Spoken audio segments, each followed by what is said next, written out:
Mangochi, are you ready?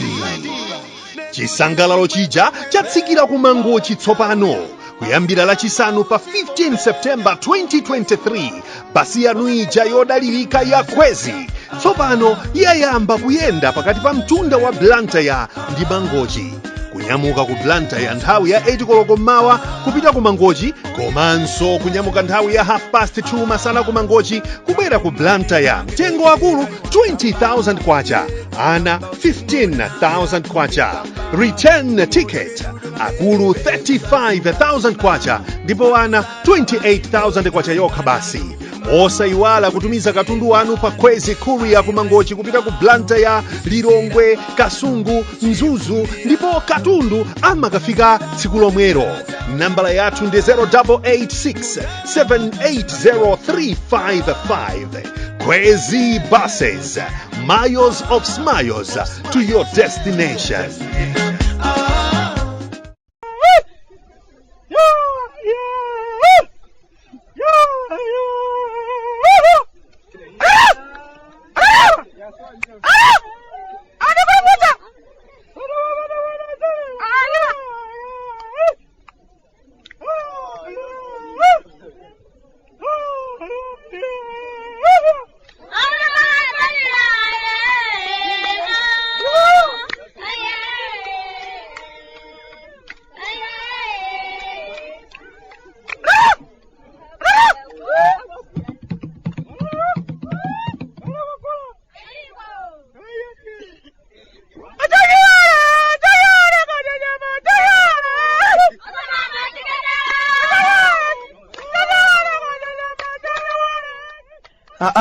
Kalata tinechoka kumudzi Malawi. Bwande mukuli chani? Achimwene, chikhupe chonse tinacho kuti zanu zonse kumene kuzikuyenda bwino. Ukamba za abale anu ufe kuno kwanu, ayi ndithu Mulungu akutisamalira amwene. Moyo wokha ndiye ulipo. Zikakhala zinazo ndiye chonchobe basi. Bwana ndi masiku akumapita basi. Munthu lero ndadzuka ndi nkhani zambiri kwa basi. Pena ndikakhala ndikumachita kudzifunsa kuti koma abale ndiye kuti ino achimwene anga acha ndiyambira pati kwauza.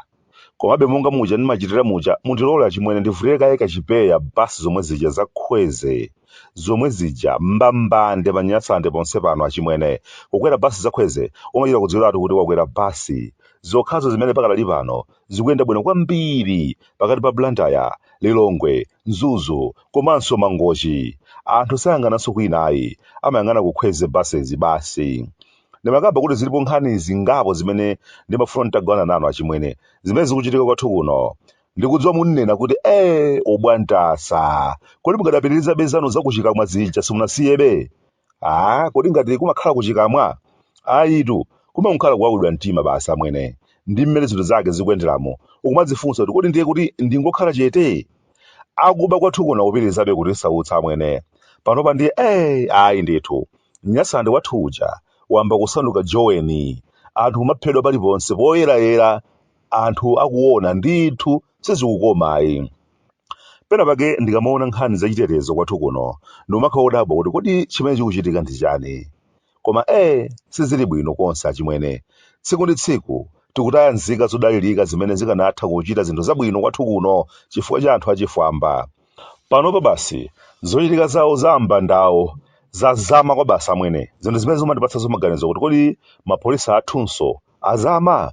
Zomwe zioneka ngati makosana akuba ndi ambanda apita patsogolo kwambiri m'maganizidwe awo kufikira kuti amapanga zinthu zimene mapholisa amapukutsanso mutu wawo kuti koma kodi zimenezi ndiye zikuyenda bwanji. Nkhani ino ikumakhala yofufuza ndi kugwira anthuwo, koma zoyipa zimakhala kuti zachitika kale. Mwanjira ina nkhani yokhudza kuteteza kwa chiwembu imeneyi ndi imene pakadali pano ikutivuta achimwene kwambiri. Sitikuchita bwinoyi. Anthu akumagwidwa inde koma atachita kale milandu, atachotsa kale moyo. Zimenezi ndi zimene zikumapweteka kwambiri kutipangitsa ambiri ife kuchikhoma chiliro kuti kodi zinthu zakezi zikuyenda bwanji mabwana. Makosana akuba Makono sakumangobayi, amapanga zomwe zija amalankhula m'malemba oyera zija kuti sikudza mbala koma kuba, kupha komanso kuwononga. Umbava wakuno achimwene wafika posautsa kwa basi.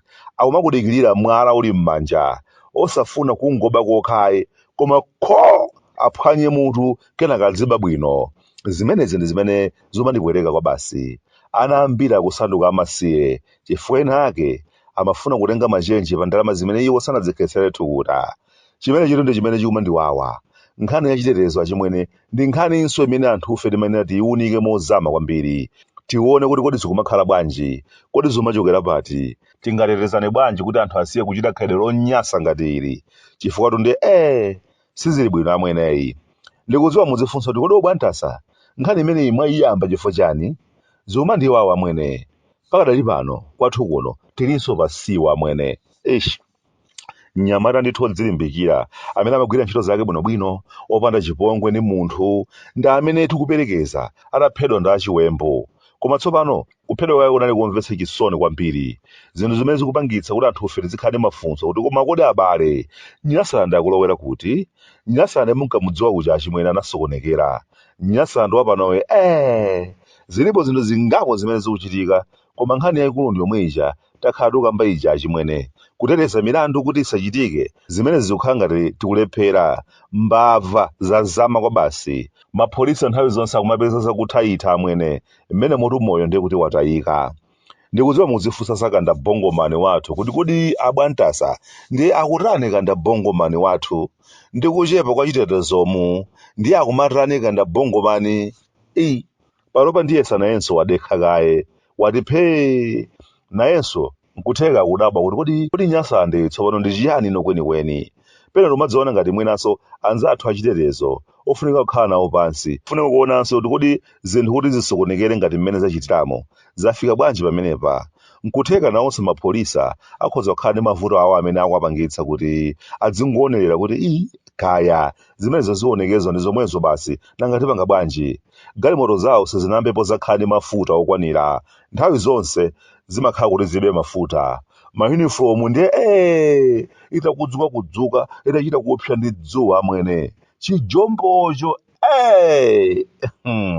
zipangiso zogwirira ntchito ayi ndithu alibe, aliyense akuyendera yake achimwene. Ndi mapholisa inde amene tili nawo koma opanda chilimbikitso. Mapholisa amtunduwu tikuyembekezera chani kwenikweni? Mmene nkhani zachitetezo zavutiramo kwathu kuno, adindo sakuyenanso kukhala pansi m'maofesi mwawo awofofo. Amenera kudzambatuka kukhala pansi ndi onse okhudzidwa kuzifunsa kuti kodi zikukhala bwanji, ndi chani chimene chikuchitika.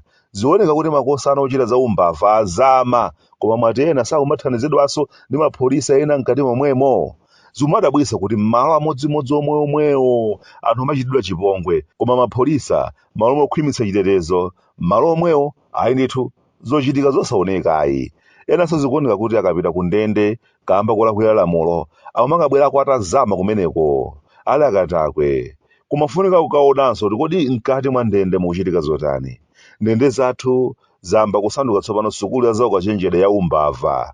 Kumeneko ndi kumenenso pena mapulani a umbava olapitsa akumachitikira, komanso mapholisa amene akumalembedwa zaka zino. Nanga sibe kadali pano aliyense angabwereyo ngati mtsogoleri amafuna kokera kwake. Zija zakalekale zija zoti anthu ankalowa ntchito chifukwa ndi zowayenereza zija zidatha amwene. Makono nkhani kumakhala yoti umadziwana ndi ndani, uli mzinga, komanso kodi ndi wampingo uti ameneyo. Ndiye tinawo anthu amene akumatuluka ku sukulu za mapholisa kumakadalibe akuba mu mtima mwawo. Amenewa ndi amene amabwereketsa zinthu ngati mifuti tiyene makosana mukayenda bwino mutitchula kena kake. Taganizani mapholisa kumapita kukalanda chamba, mbewu yoletsedwa, kufika umene kuja ndi kukomedwa kuti kwa munthu ali ndi chamba chabwino uyu ndiye mwati chimene chitipite nacho ku ofesi. Ayi ndithu akuluakulu sapatsa pamanja chimene chitiye ndichipezere msika. Mapholisa ndikuchoka posungitsa chitetezo ndikusanduka tsopano kuchita malonda achamba. Kenaka ndithu ukapeza msika ukagulitsanso mwine chambacho ndikufika polusa ndikupita ku polisi komweko. Zija zomati iye ayisagenda ku polisi chamba chili nthumba zabodza. Taonako ife ni chamba akupita ku polisi komweko ndikukalusa ku polisi komweko kukalipira. Akuluakulu sinofuna zoyambani munthu ine ndikufuna chamba changa mundibwezere. Mapholisa anu amene anabwera kudzalanda chamba changa pokomedwa ndi kuchuluka kwa chamba mpakana ataya utsi wawo okhetsa misozi kuyiwala mpakana zipangizo zawo zogwirira ntchito. Mtima kungolunjika pa ndalama basi tukagulitsa chamba chimenechi tayiphula basi. No, chamba changa ndikuchifuna pompanopa. ndiye nkhani yachitetezo ikamasokonekera tingamadabwe. Anyamata ochokera ku mudzi kwawo kwa munthu wamkulu amene akulowa ntchito ya upholisa Makono ndi ena onse amene adabwera m'mbuyomu ndi anthu andale akuwononga zinthu kwa basi ayiwononga polisi. Hazenero ya umphawi. Ndalankhula ngati kanthu ineyo ayitu komanso pena pake hazenero ata ine wanu kuno kumudzi ku Malawi abwande mafuta kunyasalande sunga mpenzi